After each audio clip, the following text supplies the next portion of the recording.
presque. Eva Roch, qu'est-ce que vous avez regardé, vous, hier, à la télévision? C'est quoi votre thème? Alors non, j'ai regardé hier la télé de ce soir. Vous savez comment ça fonctionne. Évidemment, mais j'étais pas sur la bonne page. Vous penchez sur les programmes de ce soir, le thème de votre zapping du lendemain, chère Eva. C'est la création et notamment le rapport à l'écriture dans l'exercice de la création. Et 3 programmes du soir m'ont procuré un immense enthousiasme. Le premier est à voir sur France 3, documentaire sublime intitulé Charles Trenet, l'enchanteur. Alors Trenet, sa vie, son œuvre, sa mère, ses amours, son rapport au public et l'écriture. Le film est rythmé par des fulgurances de l'artiste, comme celles qui suivent.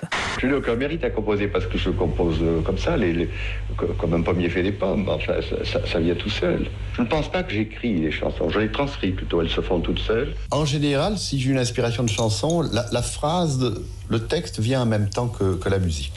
Voilà, c'est un départ, tout d'un coup je fredonne. Que reste-t-il de nos amours, et voilà. Et le reste suit.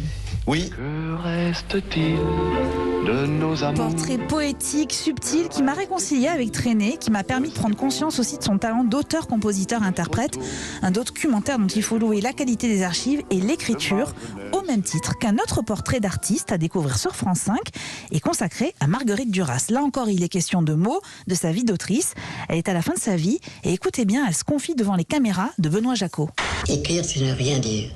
Écrire, c'est écrire. Un écrivain, c'est muet. C'est impossible de parler d'un livre à quelqu'un. C'est vraiment une nuit. C'est la nuit, c'est ça. Un livre, c'est la nuit. Ça me fait pleurer, je sais pas pourquoi.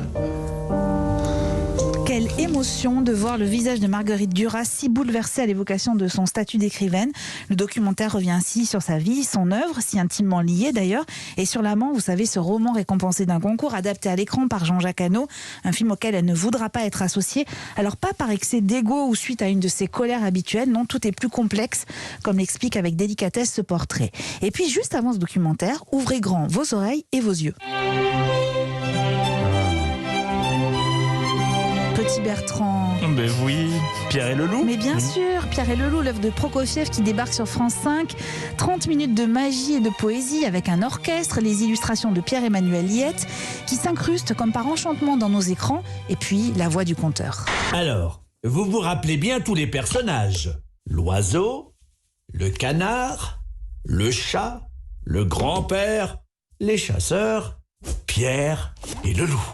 Et maintenant, voici l'histoire. Un beau matin, Pierre ouvrit la porte du jardin. La voix de François Morel pour un moment de grâce à partager avec vos enfants.